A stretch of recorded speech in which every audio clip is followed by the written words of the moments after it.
जो कंट्रीब्यूशन था वो अर्नब का था। अर्नब का क्या इसका कंसेप्चुअलाइजेशन पेट्रियट का, दिस आइडिया ऑफ पेट्रियट, ये अर्नब गोस्वामी का आइडिया था, ये मेरा आइडिया था नहीं। मतलब उसने कभी पूछा ही नहीं। मैंने बोला अर्नब शो कैसी चल रही है, कह रहा भाई you do whatever you want to do यार, ये छोड़ दो ना शो कैसे। और उनका जो उस्ताद था ना, या जेसीओ साहब थे जो भी थे उनके साथ, उन्होंने बोला था तुम्हें सीधा भागना है। और पूरा डांस करते हुए, पूरा जो कुमाऊनी कल्चर है और छोलिया करके जो डांस है वो भी हुआ। जय हिंद दोस्तों, मैं हूं मेजर गौरव आर्य और आप देख रहे हैं चाणक्य डायलॉग्स। इस वीडियो को लाइक करिए, हमारे चैनल को सब्सक्राइब करिए, बेल आइकन दबाना बिल्कुल मत भूलिएगा। अच्छा दोस्तों, पिछले वीडियो में मैंने आपको बताया किस तरीके से मैंने रिपब्लिक टीवी ज्वाइन करी और पेट्रियट की शूटिंग किस तरीके से शुरू हुई, और भुज में जो हमने पहला एपिसोड शूट करा था बीएसएफ के साथ, और फिर अर्नब ने देखा और अर्नब ने बोला ये तो बॉस कल जाएगा लाइव। किस तरीके से प्रेशर आया, अब मैं क्या करता, मैं आपको बताता हूं। ये जो पेट्रियट बना है ना, इसमें काफी major Gaurav Arya in and as patriot, ये जो पूरा एक थीम था ना पेट्रियट का कि इस तरीके से शूट करेंगे, ये है, और मेजर गौरव आर्य का पूरा प्रेजेंटेशन। मैं आपको एक बात बताता हूं, इसके पीछे ना कई सारे लोग थे। वो तो शक्ल मेरी दिखती थी इसलिए लोगों ने बोला कि अब लोगों को जिसको नहीं समझे टेलीविजन की, तो यही सोचेगा अरे यही करता है यार सब कुछ। नहीं, पेट्रियट में मेरा कंट्रीब्यूशन सिर्फ 10% था। 90% उन लोगों का कंट्रीब्यूशन था जो ऊपर से नीचे तक जिन्होंने प्लान करा, जिन्होंने उसको एग्जीक्यूट करा, जिन्होंने हेल्प करा, सपोर्ट करा। और सबसे पहले मुझे लगता है इसमें सबसे बड़ा जो कंट्रीब्यूशन था वो अर्नब का था। अर्नब का क्या इसका कंसेप्चुअलाइजेशन पेट्रियट का, दिस आइडिया ऑफ पेट्रियट, ये अर्नब गोस्वामी का आइडिया था, ये मेरा आइडिया था नहीं। मैं तो उसमें था as a presenter, as a host, I used to host the show, but this whole idea was Arnab Goswami's कि तुम जाओ और नॉर्मल लैंग्वेज में बात करो। तो मैंने उससे अर्नब से पूछा, मैंने बोला भाई मैं करूंगा कैसे, मुझे तो ये नहीं पता कैमरा कैसा है और किस तरीके से हमने क्या करना है इसमें। But he was the one who gave me assurance. He said Gaurav मैं यार तुम्हारे पीछे खड़ा हूं, तुम्हें फिक्र करने की जरूरत नहीं है, मैं जानता हूं तुम मीडिया के नहीं हो लेकिन तुम कर लोगे, मुझे विश्वास है, just go and do it. तो हमने ये पेट्रियट पे काम करना शुरू करा दोस्तों, ये सोच के कि अर्नब पीछे खड़ा है। और मैं आपको एक आज बात बताता हूं जो किसी को नहीं पता, नोबडी नोज। दोस्तों तकरीबन 150 एपिसोड शूट करे पेट्रियट के, 150 एपिसोड में से एक बार भी, not one time in 2.5-3 years, जब भी हम जितना भी हमने शूट करा 2017 से लेकर, अर्नब गोस्वामी का एक बार मुझे फोन नहीं आया ये बोलने के लिए कि अच्छा तुम ये करो, ये गलत है, ये सही है। नहीं, कंप्लीट एडिटोरियल कंट्रोल। मैं ऐसा जो कंपनी के सीईओज होते हैं ना, कंपनी के सीईओज, बोर्ड इतना उनको नहीं देता कंट्रोल जितना अर्नब गोस्वामी ने मुझे बोला कि, मतलब उसने कभी पूछा ही नहीं। मैंने बोला अर्नब शो कैसी चल रही है, कह रहा भाई you do whatever you want to do यार, ये छोड़ दो ना शो कैसी चल रही है, अच्छी चल रही है बुरी चल रही है, तुम अपना काम करो बस, you focus on creativity, you focus on delivering content, बाकी सब छोड़ दो। मैंने 2-3 बार पूछा। तो सबसे पहले नाम तो मैं अर्नब का लेना चाहूंगा, क्योंकि अर्नब के सपोर्ट के बिना, सपोर्ट क्या, ये थॉट ये जो पूरा थॉट था ना पेट्रियट का, ये अर्नब गोस्वामी की उपज है, ये उसके दिमाग की कि ऐसा एक शो होना चाहिए। That is his entire, his personal thought process. हमने तो फिर एग्जीक्यूट करा जो अर्नब ने सोचा। हमारे कई सारे उसके साथ लोग जुड़े, और लोग हमारी टीम में, पहली टीम में जब हम गए तो वहाँ पे तुषार था, तुषारकांत प्रोड्यूसर था, और तुषारकांत ने बड़ी मेहनत करी, he was very very passionately involve. और भी थे हमारे लोग ना, और आगे चल के और बाकी सारे काफ़ी लोग उसमें पेट्रियट में, जो कैमरा पर्सन्स थे, जो वीजेस थे, तो दोस्तों कई लोग थे जो पेट्रियट में इन्वॉल्व थे, राइट। तुषार का नाम मैंने अपना बताया, फिर महेंद्र सिंह परमार, फिर परवेज आलम, और भी लोग थे जो छोड़ के चले गए, अहमद था, हितेश था, कई लोग थे जो पेट्रियट के साथ जुड़े। कुछ लोग हैं कंपनी में, कुछ लोग नहीं है, लेकिन सबका इसमें कंट्रीब्यूशन था। पंकज जो कि एडिटर था, जिसने पेट्रियट के हर एक एपिसोड को एडिट करा, पंकज गवांडे, ये सब लोग फिर दोस्त बन गए, परिवार का हिस्सा बन गए। और धीरे धीरे पेट्रियट और आप सब लोगों ने बहुत प्यार दिया। लेकिन एक बात ध्यान रखना, आइडिया किसका था और किसने सपोर्ट करा, वो था अर्नब, जिसको कहते हैं ना कि अंधा सपोर्ट होता है, एक ब्लाइंड सपोर्ट। उसने ब्लाइंड सपोर्ट करा, उसने कभी सवाल नहीं पूछा, उसने कभी फोन नहीं करा, उसने कभी ये नहीं बोला कि कहाँ जा रहे हो, ये शूटिंग, कितना पैसा लगेगा, कितने लोग, कितने दिन। मैंने बोला 7 दिन के लिए जाना है, तो प्रोडक्शन ने बोला ठीक है साहब 7 दिन। मतलब जिस तरीके से आप फैसिलिटेट कर सकते हैं।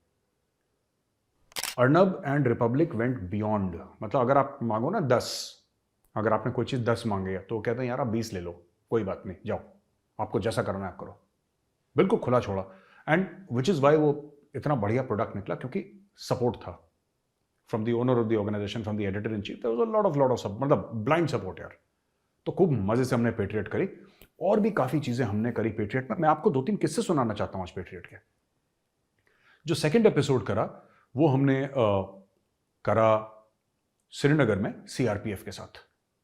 सीआरपीएफ के साथ एपिसोड करा, और वहाँ पे हम लोग बैठ के खाना खा रहे थे, शूट के दौरान ही वो खाना खा रहे थे। और वहाँ पे तो सबकी कहानियाँ जैसे मैं लेता हूँ ना कि आपकी क्या कहानी है, तो एक बंदे ने बताया, वो सरदार जी थे, और अभी तो क्योंकि कई साल हो गए और 100-150 एपिसोड, तो नाम तो याद जाहिर सी बात है नहीं रहेगा, बट सरदार जी थे वो, और सीआरपीएफ में उन्होंने बताया कि किस तरीके से जब वो नक्सल एरिया में थे तो उनके दोस्त को गोली मार दी थी, और उनके दोस्त वीरगति को प्राप्त हो गए। तो ये 8 या 10 घंटे ये जो थे सरदार जी, ये अपने दोस्त की डेड बॉडी, उसकी लाश को अपने कंधे में लेकर वापस आए थे। जस्ट इमेजिन, वो अपनी जान बचा सकते थे, उन्होंने अपनी जान नहीं बचाई, क्योंकि दोस्त से बात हुई थी कि यार अगर कल मुझे गोली लगेगी ना तो तू मुझे लेकर आएगा, और तुझे गोली लगेगी मैं तुझे लेकर आऊंगा, दुश्मन के हाथ में बॉडी नहीं पड़नी चाहिए। तो ये अपने दोस्त की लाश लेकर आया, इतने किलोमीटर चल के, कितने घंटे आप समझ लीजिए, नक्सल एरिया में अकेले बंदा चल रहा है एक बॉडी को लेके। उसने ये नहीं सोचा उस वक्त कि मैं अपने आप को बचा लूं, उसने बोला कि नहीं, मैंने दोस्त से वादा करा था। ऐसी ऐसी मैंने स्टोरी सुनी यार, मैं आपको क्या बताऊं। एक बीएसएफ का मुझे ऑफिसर मिला रावी नदी के पास, उसने अपने बच्चे को नहीं देखा था। उसने पता है मुझे क्या बोला, मुझसे कहता है कि हम लोग नाव में थे रावी नदी में, पाकिस्तान बॉर्डर, इंटरनेशनल बॉर्डर के पास। तो उसने मुझे याद आते हैं ऐसे इंसिडेंट्स ना, मैं कहता हूँ यार क्या है ये किस तरीके से, ये किस मिट्टी के लोग बने यार ये। उसने बोला सर, उसने मुझे फ़ोन दिखाया, तो छोटी सी लड़की थी, तो उसने बोला कि सर ये मेरी बेटी है, ये 6 महीने की है। तो मैंने बोला अच्छा अच्छा। तो कहता सर मैं इसके जन्म पे जा नहीं पाया, मेरी बेटी पैदा हुई थी, मैं नहीं जा पाया। और फिर उसने बोला कि मैंने, आपको पता है, मैंने अपनी बेटी को व्हाट्सएप पे बढ़ते हुए देखा है, बड़ा होते हुए देखा है व्हाट्सएप पे, क्योंकि फ़ोटो आती थी, उसकी वाइफ भेजती होगी उसको फ़ोटो। तो ये सब चीज़ें मैंने देखी। इंडियन आर्मी के साथ शूटिंग हुई, मैं आपको बताता हूँ, और ऐसी ऐसी चीज़ें हुई इंडियन आर्मी के साथ कि मैं अगर आपको बताऊं ना तो 10 एपिसोड, या गोलू सीरीज के तो चल रहा है ना, 10-15 एपिसोड इसी में चले जाएंगे बताते बताते। लेकिन मैं आपको एक एपिसोड बताता हूं राष्ट्रीय राइफल्स का। मैं यूनिट का नाम नहीं लूंगा, और आरआर के साथ शूट कर रहे थे, but this person was not from Rashtriya Rifles, he had served in Rashtriya Rifles. Again 6 foot 3 inch का ऐसा लंबा सरदार, 6 फुट 3 इंच का, स्मार्ट हैंडसम गाय, लंबा चौड़ा बिल्कुल, ठीक है।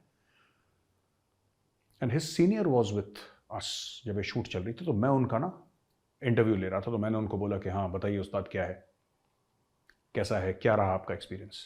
ये बंदा जो था ना, ये मैं बता रहा हूँ, जो लंबा चौड़ा जो सरदार जी थे, इसके नाम से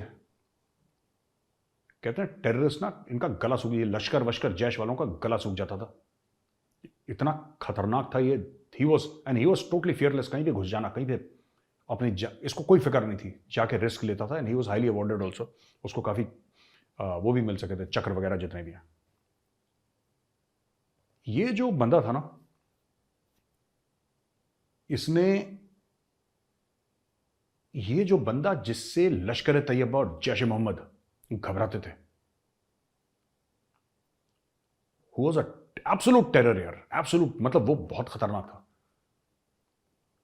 वो मेरे सामने अपनी बेटी की फोटोग्राफ देख के रोया है फूट फूट के।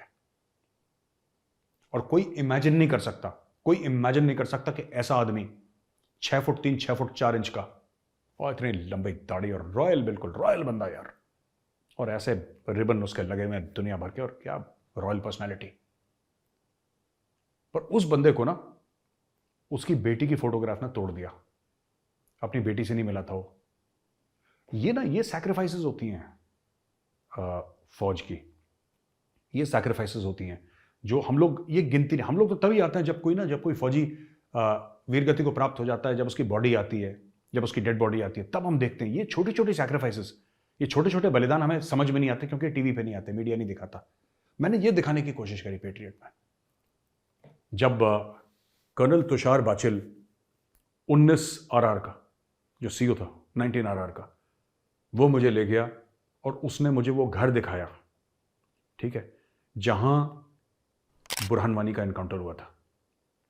जिसके बाद मैंने वो लेटर लिखा, open letter to Burhan Wani, जिसके बाद मेरा नाम थोड़ा सा प्रचलित हो गया, मैं मीडिया में आना शुरू हुआ। वो मैंने घर जाके देखा, बुरहान वानी का, colonel Tushar Bachil, 19 RR, 19th battalion the Rashtriya Rifles, वहां पे गया। फिर मैंने और भी जगह शूट करा। मैंने 13 RR में शूट करा, मैंने 26 RR में शूट करा। दोनों कुमाऊनी यूनिट्स हैं, राइट, 13 RR एंड 26 RR। और मुझे 50 और 60 में भी जाना था, वो भी अपनी है पलटन है। एक नागा की है, but Naga in Kumaon are we have the same regimental centre, so it's like a sister regiment. तो और जितने भी सीनियर ऑफिसर हैं नागा रेजिमेंट के सारे तो कुमाऊं से ही जा रखे हैं इनिशियली।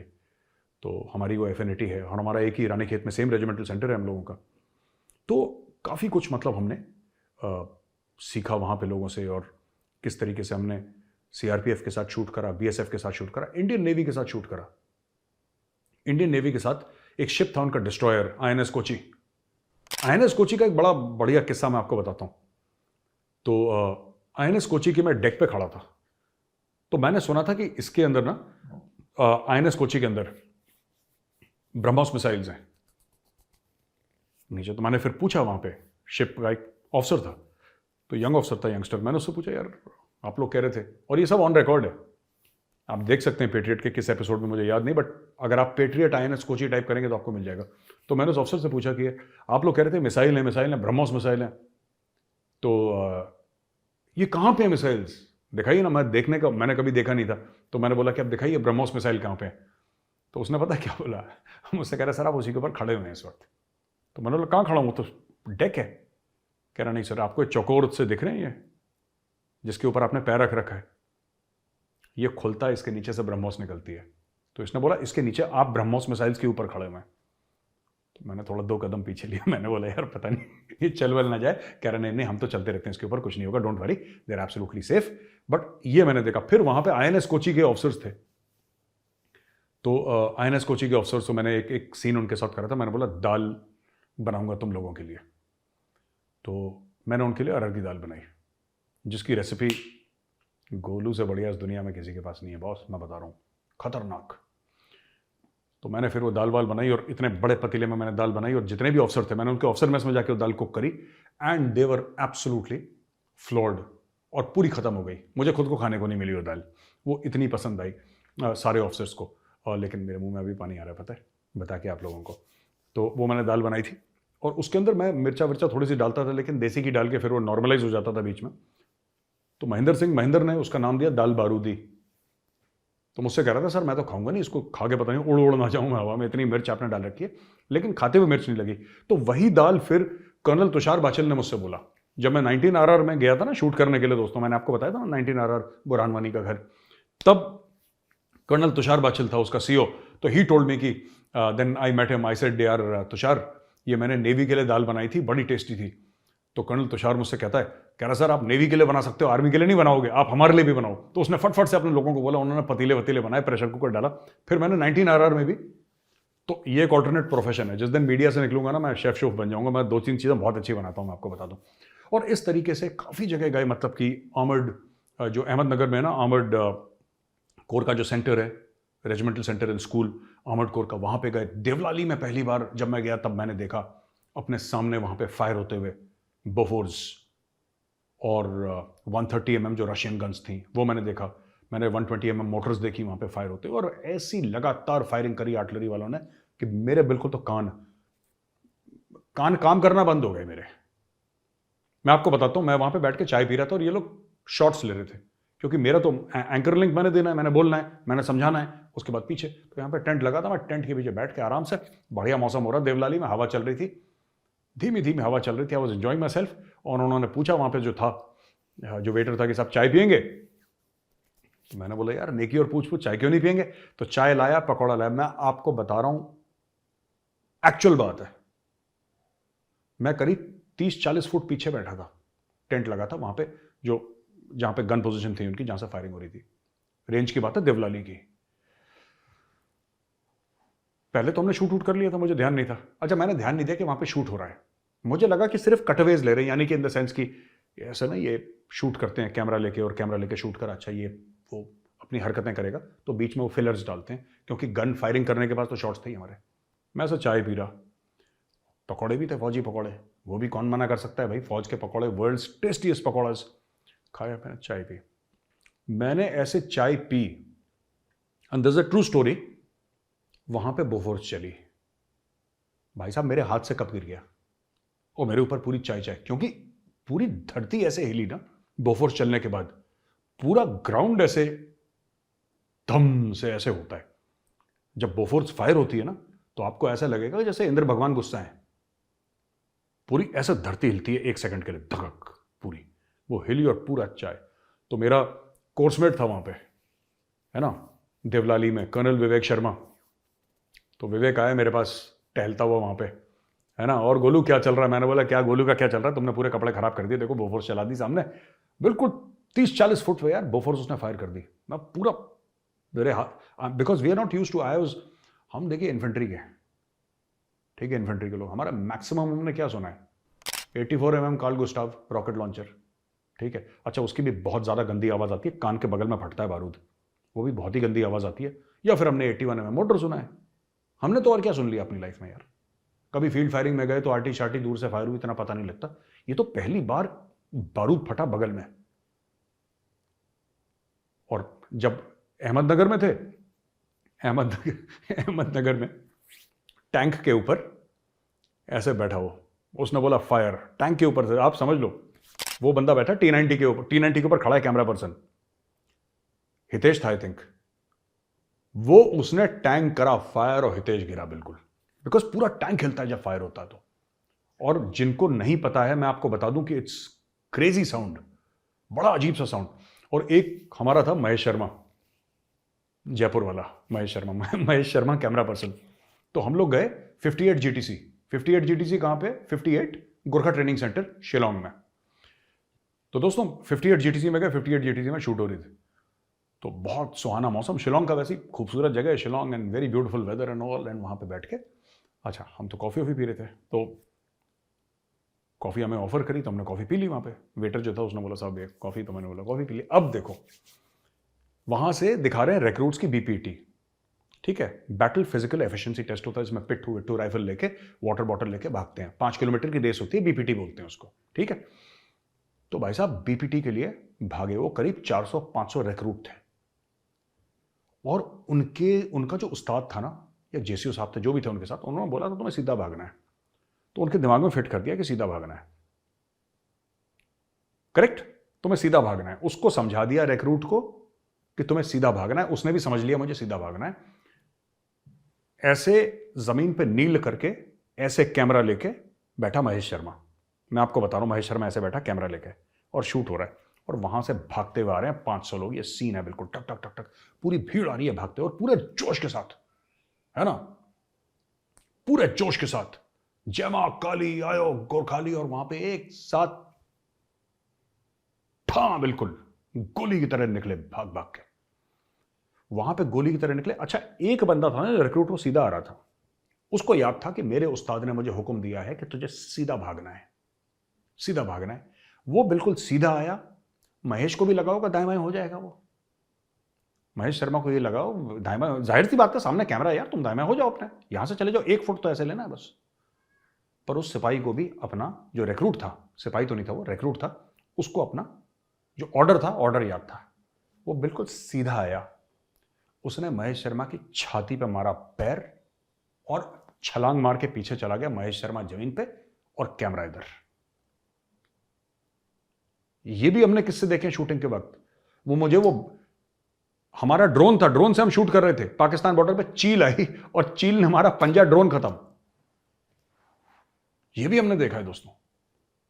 तो ये सारे किस्से थे हमारे पेट्रियट के। और मैं आपको ना अगले एपिसोड में 2-3 और किस्से बनाऊंगा, बड़े मजेदार, आपको बड़ा मजा आएगा। पर एक आखिरी में किस्सा आपको सुनाना चाहता हूं मेरे यूनिट का। तो मैं 17 कुमाऊं गया, उस समय यूनिट देहरादून में थी, ठीक है। और देहरादून में यूनिट थी तो मैं गया वहां पे शूट करने के लिए। अच्छा 4 दिन का शूट था, वो 7 दिन का हो गया क्योंकि देहरादून में बारिश ही बंद रहा हूं, हम शूट ही ना कर पाए। तो वहां पे खूब हमने मजे करे, क्यों भाई अपनी यूनिट है ना, अपनी यूनिट है। तो अपनी यूनिट, तो उसमें क्या होता है कि इट्स लाइक योर फैमिली। आप यूनिट के हो, यूनिट आपकी है, ठीक है। और यूनिट में तो पूरी गुंडागर्दी हमारी यार, अपनी पलटन है, कौन क्या बोलेगा हमें। तो हमने पूरा वहां पे मजे करे खूब। और एक बड़ा एक शॉट था उसका एंड में ना, जहां पे वो गाना गा रहे हैं सारे हम लोग हाथ पकड़ के, और पूरा डांस करते हुए, पूरा जो कुमाऊनी कल्चर है और छोलिया करके जो डांस है वो भी हुआ, सब कुछ हुआ। और फायरिंग वायरिंग हुई वहां पे, सब कुछ जिसको था वो, मतलब देख के ना इतना अच्छा लगा कि दिस इज माई यूनिट यार। और मेरी यूनिट ने इतना बड़ा काम करा है। और ये सब करके 17 कुमाऊं की शूटिंग, बहुत यादें थी पुरानी। और वहाँ पे, अच्छा मैं तो जानता नहीं था वहाँ पे किसी को, क्योंकि इतने सालों बाद यूनिट जा रहा था और मेरे समय पे तो थे नहीं ये लोग। और वहाँ पे काफ़ी लोग थे जो सीनियर हो चुके थे, लेकिन जब मैं था ये बेचारे स्कूल में थे जो आज सीनियर हैं। तो फिर मेरा नाम भी देखा वहाँ पे कि हाँ ये मेरा नाम है यहाँ पे, यार देखो ये मेरा नाम लिखा है। मैं किस तारीख को आया था, मैं अप्रैल में आया था 1994 में। तो मैंने पूछा एक से कि भाई आप 1994 में आए थे, तो उस समय आप, मैंने ऐसे ही पूछ लिया कि आप कहाँ थे, मुझे इतना ध्यान भी नहीं था मैं क्या पूछ रहा हूँ। तो उसने बोला सर मैं प्राइमरी स्कूल में था उस वक्त। तो मैंने बोला यार छोड़ ही दो, मैं ही बुढ़ा हो गया यहाँ पे लगता है। तो ये सब बड़े मजे आए पेट्रियट की शूट में। दोस्तों अगले एपिसोड में मैं आपको बताऊंगा किस तरीके से हम वापस कश्मीर गए, डोडा किश्तवाड़। डोडा किश्तवाड़ गए, डोडा किश्तवाड़ में हमने क्या क्या देखा, और हम और जगह गए, ठीक है। किस तरीके से हम ख्रू गए, जहां पे कोर बैटल स्कूल है, 15 कोर का बैटल स्कूल, वहां पे हमने क्या क्या देखा, फौज की ट्रेनिंग किस तरीके से होती थी वहां पे, दिन रात दिन रात दिन रात किस तरीके से ट्रेनिंग होती थी। और मैं आपको बताऊंगा जब मैं नाहन गया, नाहन में क्या है, नाहन में है स्पेशल फोर्सेस ट्रेनिंग स्कूल। वहां की बड़ी विचित्र कहानियां थी, क्योंकि हम लोग तो इन्फेंट्री वाले अलग तरीके से काम करते हैं, पैरा एसएफ वाले इनका खेल ही अलग है, ठीक है। पता नहीं सवेरे उठ के च्यवनप्राश खाते हैं, क्या खाते हैं ये लोग, इनका क्या चक्कर है पैरा एसएफ वालों का। लेकिन अगले एपिसोड में मैं आपको यह बताऊंगा कि किस तरीके से नाहन में मैंने देखा कि स्पेशल फोर्सेस ट्रेनिंग स्कूल वाले किस तरीके से एक्शन करते हैं। मेरे लिए एक बहुत बड़ा कल्चर शॉक था, क्योंकि हम इन्फेंट्री वाले बड़े फॉर्मल होते हैं। वहां पे मैंने देखा कि किसी को फर्क ही नहीं है, जैसे हमारा ये नहीं होगा, ये होगा, ये नहीं होगा, ये नहीं होगा, उनका ये नहीं है। स्पेशल फोर्सेस उनका ये है कि गोली टारगेट पे लगनी चाहिए, बाकी तुम्हें जो करना है करो। They only focus on operations, उनका दिमाग वैसा है, ऑपरेशंस ऑपरेशंस ऑपरेशंस। हम लोग कहते हैं ना ये भी अच्छा होना चाहिए, ये भी अच्छा होना चाहिए, ऐसे भी करो, नहीं। उनका पूरा कल्चर जो मैंने देखा, जिस तरीके से मैंने देखा कि उन लोगों का किस तरीके से, उन लोगों ने बताया मुझे कि किस तरीके से डिप्लॉयमेंट होता है और किस तरीके से दुनिया भर की जो चीज़ें हैं ये मैंने वहां पे देखी। अगले एपिसोड में मैं आपके साथ जरूर शेयर करूंगा। तो दोस्तों अगर ये वीडियो आपको पसंद आया तो इस वीडियो को लाइक करिए, हमारे चैनल को सब्सक्राइब करिए, बेल आइकन दबाना बिल्कुल मत भूलिएगा दोस्तों। जय हिंद, वंदे मातरम, भारत माता की जय।